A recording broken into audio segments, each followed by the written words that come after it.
My uncle Chauncey was killed by a monster around 3 years back. It wasn't a rumor or a secret.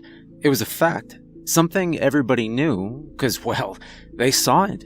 But in my town, a little hamlet on the edge of West Nowhere, Oklahoma, getting killed by a monster isn't that uncommon. It didn't even make the front page of the paper, if you can believe it. On July 7th, 2018, the day after Uncle Chauncey's death, Page 1 had a bright beaming picture of Maudette Cooper holding up a slice of her blue ribbon peach cobbler at the farmer's fair. As I understood it, her secret was nutmeg and a touch of Thailand chili paste for just a tickle of kick. On page 2, you would have seen a headline, "Local Carpenter Gutted by the Patchwork Man." That was Chauncey. Sounds awful grim, right? But round here, we're up to our eyeballs in patchwork men and leg-long harvesters and silent singers. That's our normal. They all have rules, and if you know them and follow them, you survive. We cope because deep down we all know that a death like my uncle's, while tragic, was more likely than not caused by something foolish he did. He died knowing which rule he broke, and we knew that he knew. Simple as that. Now, other than the monsters and horrors and window tappers and coffin coffers, it's actually a pretty nice place to call home. Folks are kindly, in a way you don't see too much anymore. Folks are simple, hard-working, and at the end of the day, they go home to their families and crack a bottle and share the stories of the day around the supper table. Sometimes a tapper comes tapping, but we all know to toast to its health, pretend to drink, and never to look. A tiny hardship if you know the rules. Our biggest cause of death isn't actually monsters. It's something out-of-towners might relate to a bit more. Car accidents. Nothing supernatural there, just folks driving too fast and hitting trees and such. They kill just the same as a flaying or getting pressed into human noodles, but I suppose someone might see death in a car as, well, nicer. My cousin Wallace got into one such accident a year ago, but he lived from it. I suppose you might say that he broke a rule too, that it was a lead foot that totaled his Chevrolet and put him in a hospital 2 towns over. But the truth of it was, he was heading to catch the birth of his daughter. His wife, Eileen, had gone into labor a touch early, and Wallace was still at the mill when the word got back to him. Eileen was fine, by the way. Overstressed at Wallace taking his time, but the baby came, and Eileen rubbed a blood X on little Mabel's forehead to protect her from the widow of the wood. A tiny hardship. When Wallace got home, patched up by a doc with tools and scans and stuff, he said he had a dent in his heart for his Chevy, far worse than the dents in his body. Minor bumps and bruises, in other words. But he walked a little crooked, and he shut his eyes and grunted whenever he stood or sat. That was last year, a time I try to remember fondly. I remember thinking that even as a new baby, Mabel was the prettiest little thing.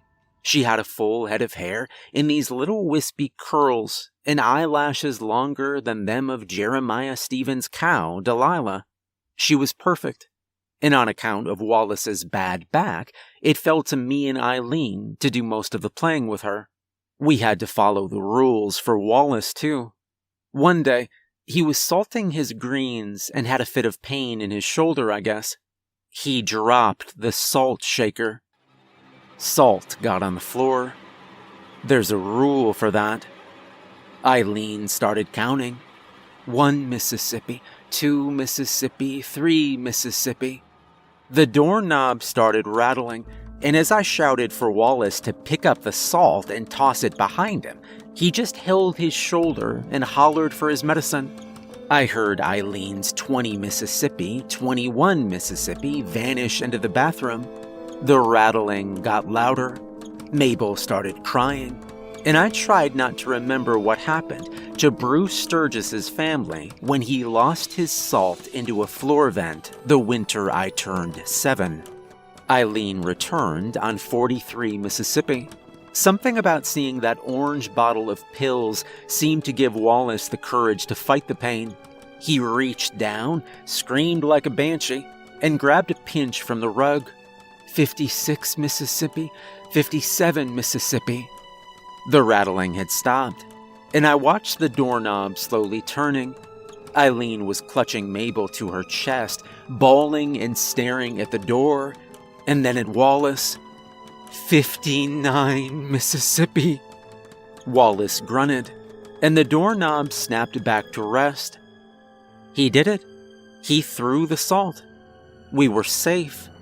But I'd never seen Eileen look so scared or angry as she did when she looked down at Wallace. That was the last day I saw my cousin alive. School had started up not long after, and through my mama, I learned that Wallace had left the house and was staying with a friend. Better to put a grown-up's life in danger than a baby's, I suppose. I did keep in touch with him for a while. We'd talk on the phone, and I'd tell him stories about Mabel and remind him to follow the rules. He said he would. He'd even thank me at first for helping out. But after a while, he'd just yammer at me for being lucky enough to see his family. Either that, or he'd slip into silence on the line. I felt for him. I really did. Particularly when I got home from school one day, and my mama gave me a brand new rule.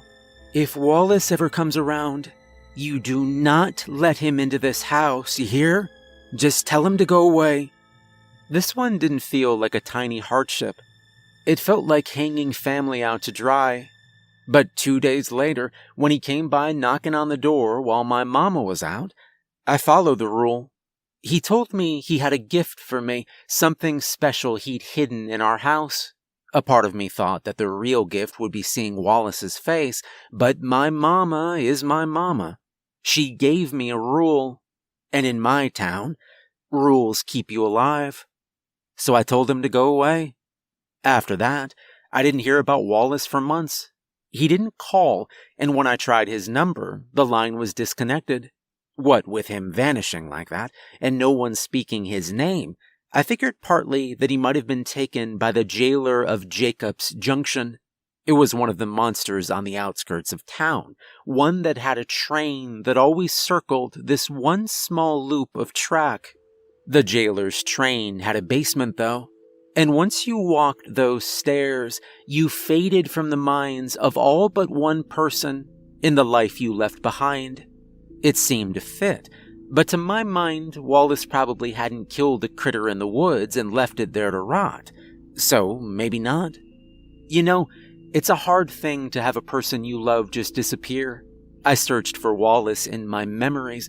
I wondered what he'd done wrong, where he'd gone.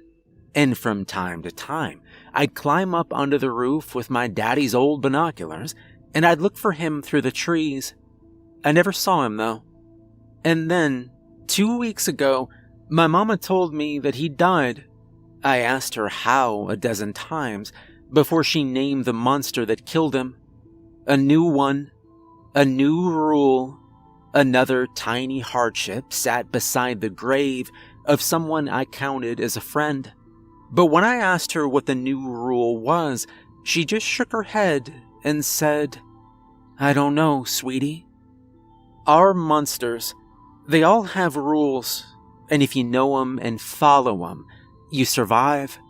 But what happens when the rule doesn't come to you? When those that suffered before never passed the rule along?" I wondered that as I sat one pew down from the little Mabel and Eileen at Wallace's funeral. They cried, and I cried too. But I was also worried. Wallace had broken a rule without knowing it. Where was the foolishness? Where was the faith in doing right? After the wake, I decided to climb up on the roof and look for Wallace one last time.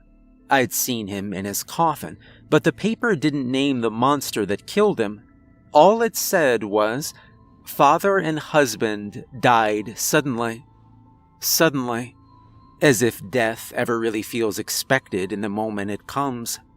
I panned the trees, the empty spaces between. I looked for the better part of an hour. Nothing. And then, as I was climbing down, my foot slipped. I fell. I felt pain in my leg and heard ringing in my ears. My mama called an ambulance. I wailed the whole ride to the hospital.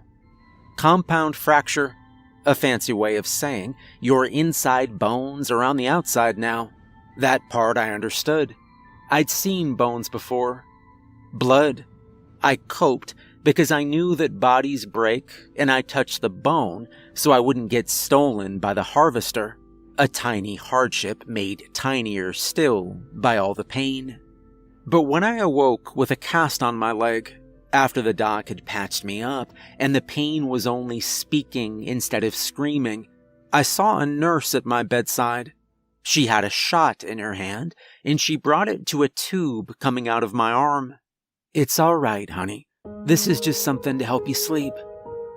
"What is it, ma'am?" "It's a medicine called fentanyl." Fentanyl. Same name as the monster that had killed my cousin Wallace. And I still don't know the rules.